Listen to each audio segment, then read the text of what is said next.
Então, vamos ao oitavo exemplo, o penúltimo exemplo da série de exemplos da análise de Laplace. Esse exemplo já é um exemplo mais completo, né? Porque ele trata da solução da equação diferencial, né? Do modelo. Aqui no caso, o modelo de um circuito, né? De um circuito elétrico do tipo LR, né? Indutor e resistor, que está sendo excitado por uma fonte de tensão, cuja tensão é representada graficamente por essa figura aqui. Ou seja, é uma onda chamada onda quadrada, que vai de 0 a 1 volt, né? E oscila, né? A cada 2 segundos. Né? Então vocês reparem que aqui é quando ela realmente recomeça. Tá? Então na primeira metade do período, que é 2 segundos, a gente tem um nível de 1 volt, cai para 0, aí depois vem volta 1 volt, cai para 0 e assim por diante. E a representação dessa função, ela está aqui nessa declaração. Né? Então é uma função que é uma função periódica, né? Mas que também poderia ser tratada como uma contínua por partes. Mas no caso aqui, a gente vai tratar como uma função periódica, certo? Por quê? Porque ela não é bem contínua por partes, ela é contínua por partes num período. Mas como ela se repete, a gente tem que tratar ela como uma função periódica. Então é isso aí.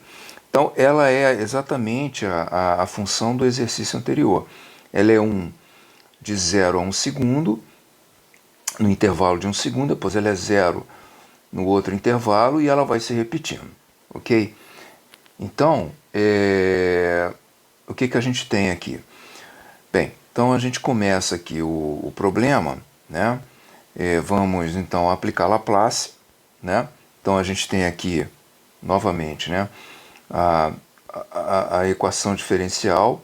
A gente tem uma equação diferencial de primeira ordem, porque a gente vai trabalhar com a corrente, né? A gente vai trabalhar com a corrente e nós não temos o capacitor, então a gente não tem uma equação íntegro diferencial, como a gente teve no outro exemplo. A condição inicial de corrente é igual a 0, né? Então a gente tem o circuito recebendo a tensão. Então, aplicando Laplace, começando aqui o problema, né, na equação, a gente tem a transformada da primeira derivada, que vai até aqui, a transformada da função e a transformada da tensão, né, da função de perturbação. Então, trazendo para cá, a gente coloca o IDS em evidência, né, o IDS em evidência. Então, nós temos LS mais R, que multiplica IDS é igual a Laplace da função, Laplace da tensão. Laplace da tensão é uma função periódica. Então, de acordo com o que a gente viu no exercício anterior, né, para essa função, a gente chega então que Laplace dessa função ela é igual a essa expressão que está aqui. Tá? Portanto, substituindo então aqui, né, a gente chega na expressão e depois a gente explicita o IDS e fica com isso aqui. Então nós temos duas parcelas, né? Nós temos a primeira parcela da expressão e a segunda parcela, né? A primeira parcela ela está multiplicada aqui por S, né? A gente tirou o S dessa parcela aqui, embora ela tenha vindo daqui, né? Mas para deixar essa aqui sozinha. A função de transferência desse circuito, né? Então é 1 sobre LS mais R. Essa é a função de transferência. Tá? Esse S que está aqui, ele vem da transformada da tensão, da excitação. Bem, então nós vamos aqui separar a primeira e a segunda parte dessa expressão. A primeira parte a gente então divide por L aqui, né? A gente vai dividir por L e vai ter isso daqui, né? 1 sobre L, R sobre L. E aí a gente então tem, separa aqui por frações parciais, né? E essa divisão por L, ela vai ter uma explicação física lá na frente, ok? A gente vai fazer isso, obviamente, para deixar o S sozinho aqui, né? A explicação matemática é para deixar o S sozinho, porque deixando o S sozinho e dividindo em frações parciais, a gente vai ter isso daqui. Então a gente vai ter uma expressão típica, né? Cuja transformada inversa é conhecida. Bom, aí é aquela velha história, a gente vai desenvolver isso aqui, né?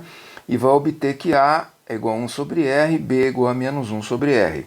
Aí a gente vai substituir, então essa expressão aqui, né, que é a nossa original, ela vai ter essa primeira parte e essa segunda parte. A gente bota 1 sobre R em evidência, fica com isso, menos isso. Ok? Então, estamos preparados com essa expressão para voltar para o tempo. Tá? Então, expressão 1. Agora a gente vai para o termo 2. Então, o termo 2, ele é um termo, né? Ele é um termo diferente do tudo que a gente viu até agora, né? Por quê? Porque ele é um termo diferente, é um termo estranho. A gente tem 1 sobre 1 mais E elevado a menos S. Então, o que é isso, né? Como é que eu volto com isso aqui para o tempo, né? Como é que eu volto com isso aqui para o tempo, né? Não sei, nunca vi nada parecido. Então, o que a gente vai então aprender a fazer aqui? A gente vai dar uma saída para esse problema, né? A gente vai dar uma saída para esse problema fazendo a aproximação dessa função que está aqui, essa função de S, por uma série infinita. Mas o que é uma série infinita, né? O que é isso? Que diabo é isso? Bom, séries infinitas é um assunto que normalmente é ensinado, é apresentado na última parte de cálculo, né?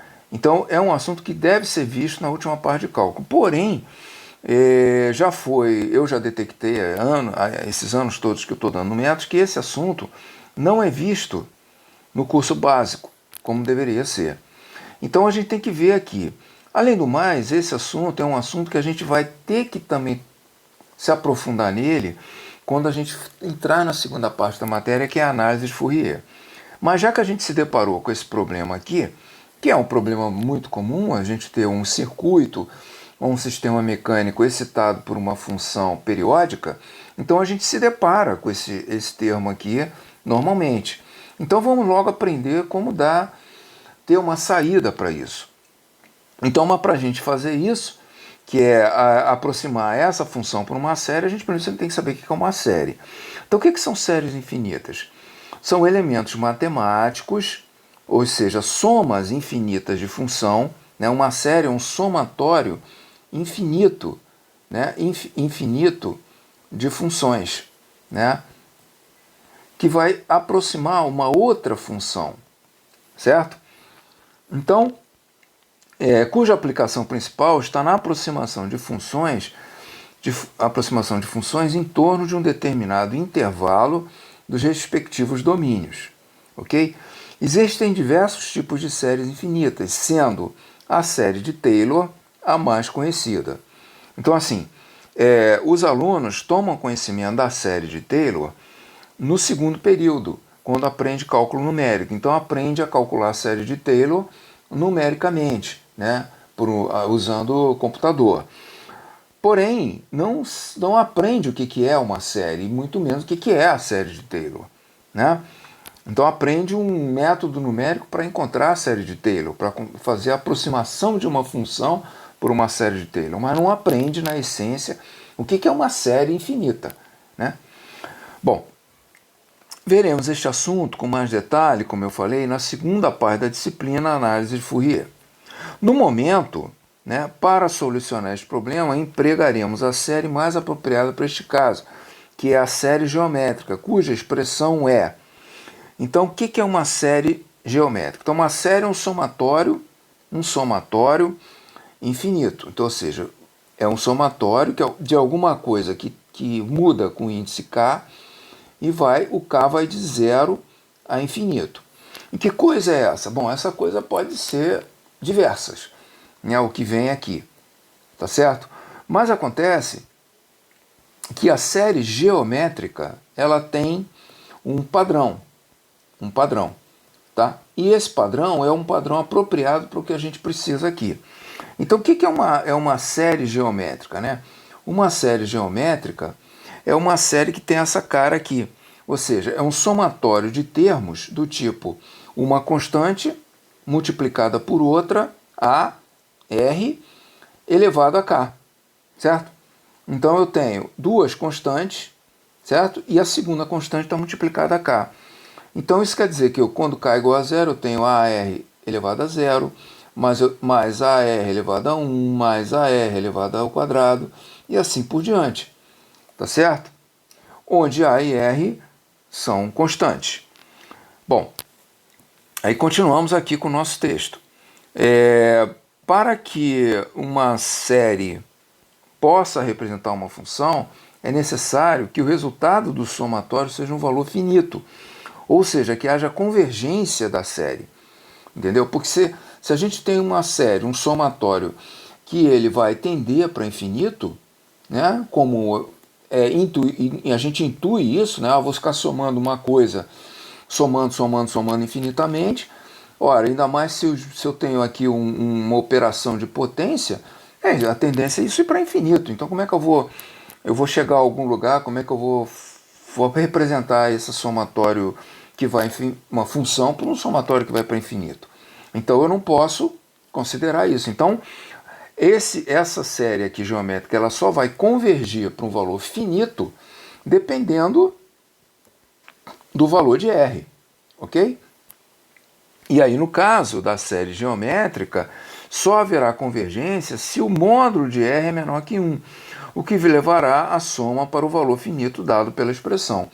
Ou seja, se o R, né, ele for menor que 1, ele é um número menor que 1, quanto maior for o expoente que ele for elevado, né, menor vai ser, menor ele vai ser. Então, o resultado. Então, basta que o R, né, seja menor que 1, e aí a gente generaliza falando que o módulo de R tem que ser menor que 1. Ou seja, tanto faz se for um número negativo ou um número positivo, o módulo dele tem que ser menor que 1, ok? E aí, se isso for verdade, se o módulo de R for menor que 1, a gente garante que a convergência vai ser para um número dado por A sobre 1 menos R. Ou seja, se R, né, se o módulo de R é menor que 1, na expressão, no somatório A vezes R elevado a K indo de 0 a infinito, se eu garanto que a convergência disso daqui, isso vai convergir para um valor dado por A menos R. Mas como é que isso acontece? Bom, isso acontece, isso é visto, a prova disso é vista lá no assunto séries. Agora a gente não vai se preocupar em provar isso, tá? Então, isso só é possível se isso aqui for verdade. Porque se R é maior que 1, obviamente que isso vai tender para o infinito. Agora, se R é menor que 1, a gente garante que essa soma infinita, infinitos termos, converge para isso aqui. Então, por exemplo, vamos dizer que A seja A igual a 10, né? E R igual a meio, certo? Então, eu garanto que eu vou ter uma convergência para o valor 10 sobre 1 menos meio. Ou seja, eu vou convergir para 10 sobre meio, eu vou convergir para 20, ok? Mas eu vou convergir para 20, eu não vou convergir para infinito, ok? Bem, então, o que eu estou querendo dizer é o seguinte, que essa soma vai dar igual a isso aqui quando K, no limite, né, quando K for igual a infinito. Tá certo? E o que a gente deseja aproximar? A gente deseja aproximar uma coisa, esse negócio aqui, essa função aqui. E o que a gente repara é que essa função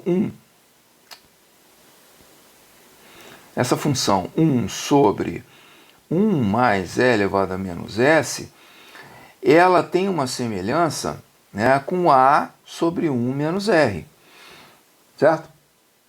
A menos 1 sobre a sobre 1 menos r. Então, se eu estou querendo igualar isso aqui, 1 sobre 1 mais e menos s é igual ao somatório infinito, né? Eu estou querendo aproximar isso aqui por um somatório infinito de termos a elevado a rk, né? Onde k vai de 0 a infinito. Então eu tenho que identificar, né? Eu estou dizendo que esse somatório, eu garanto que ele tende para isso aqui se r mod de r for menor que 1. Então, para que haja convergência, para que essa soma converja, ela converge para isso. Logo, se eu estou querendo que essa soma convirja para isso, eu tenho que identificar quem é R e quem é A nessa expressão aqui, para eu poder, então, usar essa ferramenta aqui. Ok? Então, deseja se aproximar, né? Deseja se aproximar à nossa função original, de forma que a convergência se dê para isso aqui, que é o que se garante com a série geométrica, desde que R seja módulo de R menor que 1. Sendo, portanto, A igual a 1, né? Porque, reparem, tem que convergir para isso aqui. Então, qual é o numerador? 1. Então, o A é igual a 1, e o R que está aqui, ele é igual a quê? Ele é igual a menos E elevado a menos S, né? Porque é menos R. Então, o R é elevado a E menos E elevado a menos S, certo? Aí casa direitinho aqui. Ou seja, 1 sobre 1 menos R vai dar o somatório, certo? E assim, 1 sobre 1, né? 1 sobre 1 mais E elevado a menos S é igual a 1, que é o A, vezes R elevado a K. Mas quem é o R? O R, para que seja verdade, menos E elevado a menos S elevado a K. Tá? Que é igual, né? Aqui é 1, então não muda nada, vai ficar menos E elevado a menos KS. E aí, desenvolvendo aqui os primeiros termos, quando K é igual a 0, fica menos E elevado a 0, que é 1. Quando o K é igual a 1, vai ficar menos E elevado a menos S, a menos S. Quando K é igual a 2, é elevado a menos 2S, certo? Mas aí o que acontece aqui? O sinal menos, né? Aqui a gente vai ter 1, aí o primeiro vai ser negativo, né? O segundo vai ser um cara ao quadrado, então vai ficar positivo, o terceiro ao cubo vai ficar negativo, e assim por diante. Ou seja, a gente repara que as potências pares invertem o sinal, e as potências ímpares mantêm o sinal negativo. Então, qual foi o milagre que a gente conseguiu fazer aqui? A gente conseguiu quebrar essa expressão numa soma de expressões exponenciais. Então, com essa soma de exponenciais, a gente então consegue trabalhar voltando para o tempo. Tá? Então, a gente tem aqui a expressão 2, e a expressão 1 foi aquela, né, que a gente obteve aqui atrás. Né, que a gente obteve aqui atrás. Né? Então agora, o que a gente vai fazer? A gente vai continuar o problema, né, usando a expressão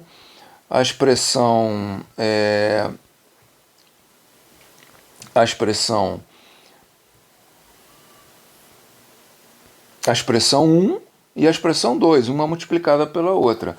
A expressão 1 é essa daqui, e a expressão 2 é o somatório de exponenciais, certo? Então, o que acontece? Quando eu multiplico essa primeira expressão pelo somatório de exponenciais, eu vou multiplicar a primeira parte dessa expressão, que é 1 sobre S, por toda a segunda parte, que vai dar isso daqui. Menos, tem aqui um sinal de menos, a segunda parte multiplicado por toda o outro pedaço, a soma de exponenciais, que vai dar isso daqui. Ok? E aí, como I de T é a transformada inversa de I de S, temos, então, né, que voltar para o tempo. né? Então a gente vai voltar para o tempo olhando para o que acontece nessa parte e olhando para o que acontece nessa parte, onde cada termo está solto, né? Tá desacoplado do anterior e do posterior, porque é uma sequência, né, de somas e subtrações, né? Então o I de t vai ser o inverso, né, de S, Laplace inverso de ds, e ds é tudo isso que está aí. E na verdade o que a gente vê é que é uma expressão infinita, certo? É uma expressão infinita. Bom, mas vamos lá, depois a gente vê o motivo o que isso fisicamente quer dizer. Bom, a primeira parte, o que a gente vê nas duas expressões é a presença da exponencial, multiplicando todo mundo aí, né? Então isso quer dizer o seguinte, que onde tiver exponencial multiplicando, a gente vai ter que voltar com a respectiva função no tempo transladada, né? Com a degrau. Ou seja, é uma parcela que entra na resposta, na corrente, né? Gradativamente a partir de cada segundo. A partir de cada segundo, que a gente está vendo que aqui a gente tem um S, aqui a gente tem 2S, tem 3S, né? A mesma coisa aqui. Então, isso quer dizer que a cada segundo a função vai mudando, tá? Bom, então o primeiro termo, a gente tem aqui o 1 sobre R, a gente volta com ele aqui multiplicando todo mundo. Então 1 sobre S transformado de 1 sobre S é 1. A primeira aqui a gente tem 1 sobre S multiplicado por E elevado a menos S, ou seja, é 1 multiplicado pela degrau, né? Depois de novo 1 multiplicado pela outra degrau, e a outra degrau e assim por diante, ou seja, uma subtraindo, outras somando, né? Então, nos instantes pares soma, nos instantes ímpares subtrai, e a degrau ela vai mudando, né? Ela vai sendo transladada a cada segundo. E aqui a gente tem um sinal de menos, então aqui a gente tem um menos, 1 sobre R, 1 sobre R, e aí o que a gente passa a ter aqui? A gente passa a ter 1 sobre S mais RL. Ora, 1 sobre S mais RL, S mais RL, 1 sobre S mais RL é a transformada inversa da exponencial E elevado a menos RLT, ok? E ela vai aparecendo nos infinitos termos aqui, multiplicada novamente pela exponencial, como foi o caso do lado de cá, né? Então a gente vai ter a exponencial multiplicada por U de t menos 1, aqui por U de t menos 2, por U de t menos 3 e vai embora. Ou ainda, I de t, né? Aí vai ser feito aqui o seguinte, a gente vai usar um somatório, certo? Porque a gente tem uma soma infinita, né? Tá aqui os 3 pontinhos indicando isso. Então a gente vai ajeitar isso daqui de maneira que os termos que dependam do contador aqui, né? Da degrau, entrem num somatório, E os que não dependem ficam sozinhos. Então quem é que não depende? Esse 1 sozinho aqui e essa exponencial. Só que ambos estão multiplicados por 1 sobre R, tanto aqui quanto aqui. Então a gente tem 1 sobre R, que multiplica 1, menos, né? Esse menos vem novamente, ele vem daqui, né? Que já negativa esse E aqui, menos E elevado a menos R, sobre LT. Mais, né? 1 sobre R e todo o resto que está multiplicado pela degrau. Bom, então o que é todo o resto que está multiplicado pela degrau? Na primeira parte é o 1 que está multiplicado pela degrau. Na segunda parte é o E, né? É o E elevado, o 1 não precisa estar elevado, desculpa, o 1 sozinho, né? E o E elevado a menos RL, R sobre L vezes T menos K. E as duas, né, estão multiplicados por U de T menos K. Aí o que acontece? Eu aqui estou com um sinal, fixo, mas eu sei que existe uma alternância de sinais. Então eu tenho que multiplicar por alguma coisa aqui por fora que garanta essa alternância de sinais. E que coisa é essa? É o menos 1 elevado a k. certo? Que o menos 1 elevado a k, e o k aqui vai de 1 a infinito, né? Porque ele começa em 1, ó, começa em 1. O zero foi esses dois termos que ficaram aqui, né? Porque o e elevado a zero é 1. Então, a gente precisa desse cara aqui, então esse cara vai começar do 1. Então, quando k é igual a 1, o k que está mudando aqui é menos 1 elevado a 1 dá menos 1. Então, eu vou negativar o termo ímpar.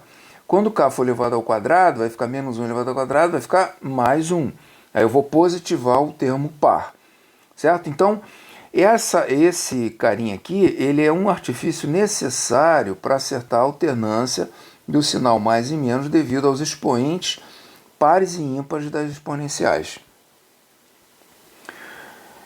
Bom, beleza. Então, agora, finalmente, eu vou aplicar os dados numéricos fornecidos, né? Para que eu chegue, então, quais são os dados numéricos? Resistência igual a 1 ohm, indutância igual a 1 R, e o intervalo de 0 a 4 segundos. Então, o que ele quer é a resposta de 0 a 4 segundos. Então, eu não vou a infinito, eu vou até 4 segundos. Então, o I de t vai ser aqueles dois primeiros termos, né? E o resto aqui, ó, a soma até 4 segundos, certo? De 0 a 4 segundos, né? Ou seja, eu vou ter o primeiro em 0 segundos, aí eu vou ver o que acontece em 1 segundo, o que acontece em 2 segundos e o que acontece em 3 segundos. Repare que é menor do que 4, não é menor ou igual. Então eu só vou até 3 segundos. Eu só contemplo o terceiro segundo, ok? Então eu tenho aqui os três caras, né? Esse cara e esse cara, que são as contribuições, né? Em 1, 2 e 3 segundos. E a primeira contribuição é o que acontece em 0 segundos. Então agora eu vou escrever isso aqui da forma declarativa, assim, para facilitar a minha compreensão. Então eu tenho o seguinte, no primeiro segundo, o que eu vou ter? Eu vou ter, lembrando que R é igual a 1 e L é igual a 1, então R sobre L é igual a 1. Então por isso que some o R sobre L, né? E vai ficar aqui T menos T, então aqui vai ficar menos T, ok? Então vai ficar o primeiro ou o segundo, de 0 a 1 segundo, eu vou ter a resposta corrente, vai ter essa cara aqui. Depois no segundo segundo, 1 a 2 segundos, então o que vai acontecer no segundo segundo? Eu vou ter E elevado a menos T, menos 1, ou seja, eu vou ter isso aqui, né? Só que eu vou ter aqui menos 1 com mais 1, então vai sobrar o quê? Vai sobrar só o E elevado a menos T, ok? Porque o que acontece no primeiro segundo, que é esse cara aqui, ele fica, certo? Vai ficando. Então no segundo segundo, isso aqui continua. Aí aparece uma coisa nova. Só que essa coisa nova, ela tem menos 1. Ela tem aqui um menos 1, ok? Tanto é que o sinal aqui ele é invertido para mais, ó, por causa desse menos aqui. Então ela tem um menos 1. Então quando esse menos 1 soma com esse 1, ele some, zero. Então fica só o menos E elevado a T, que vem daqui, com mais E elevado a T menos 1. Então é esse aqui. No terceiro segundo, o que acontece? Voltamos a ter o 1, né? Voltamos a ter o 1, né? Voltamos a ter o 1, E elevado a menos T, ou seja, voltamos a ter isso tudo aqui. Só que aí o menos 1 daqui vai somar com esse 1 aqui, vai zerar, mas esse primeiro fica. E aí eu vou ter novamente, esse sinal aqui inverte isso aqui, eu vou ter isso. E o terceiro cara é esse cara aqui, fica aí. E no terceiro segundo, o primeiro 1 com o segundo 1 corta, com o terceiro 1 com o quarto 1 corta. Então some 1, não aparece mais 1 nenhum aqui, e vai aparecer esses 4 termos aqui. Então, é assim que a I de T vai funcionar. Ela vai funcionar dessa forma aqui, depois ela vai funcionar dessa forma, depois ela vai funcionar dessa forma, depois ela vai funcionar dessa forma. E assim vai variando.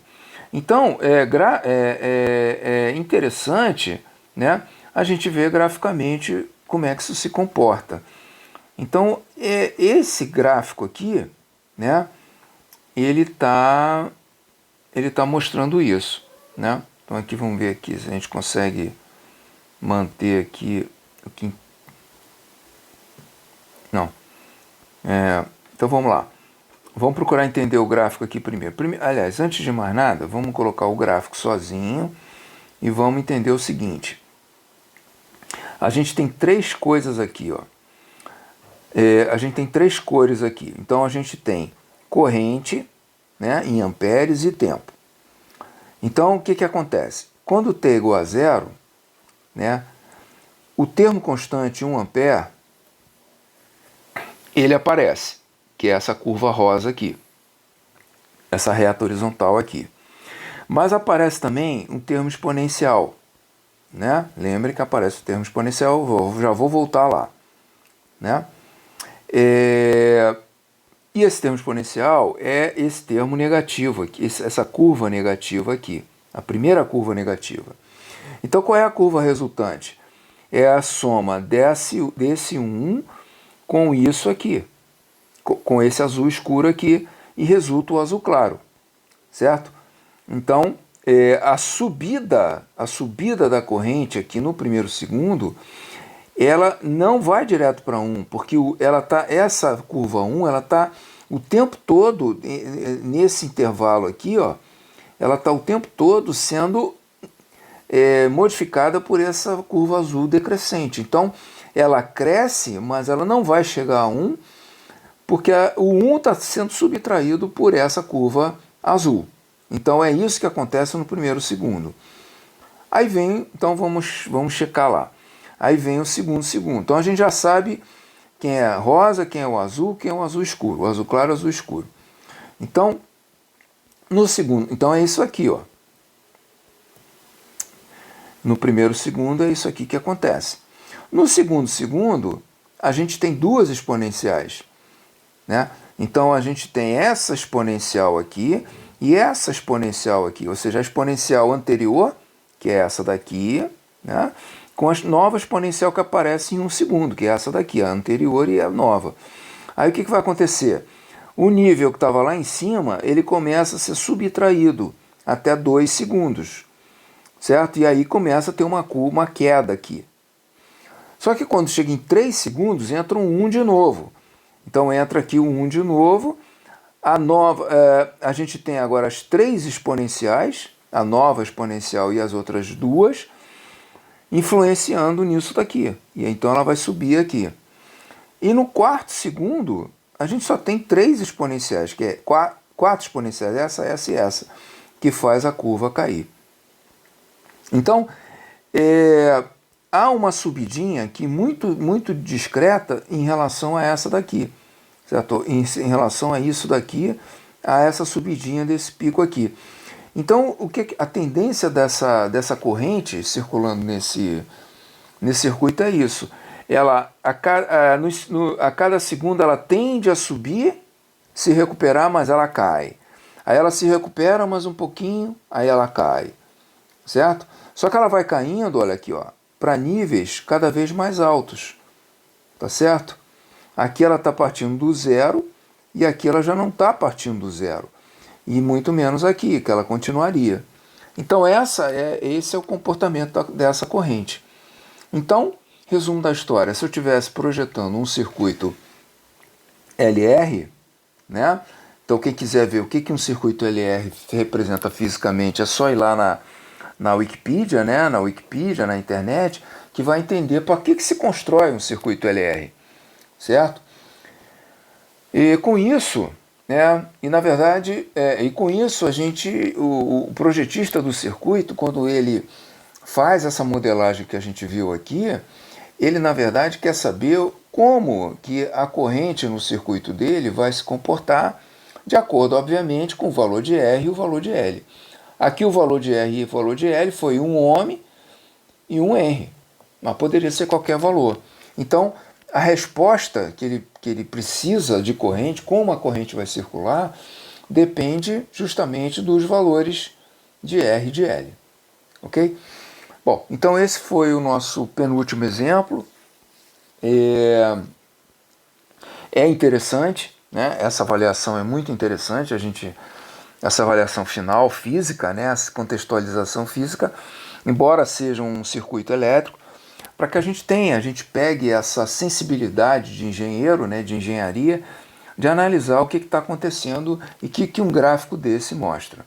Né? Lembrando só que no livro a gente não tem esse gráfico tão completo quanto está aí. Né? No livro a gente tem só a curva azul clara, mas essas curvas rosa e azul escuro elas ajudam muito para a gente compreender como se dá esse comportamento representado pela cor azul clara. Bom, então vamos para o nosso último exemplo.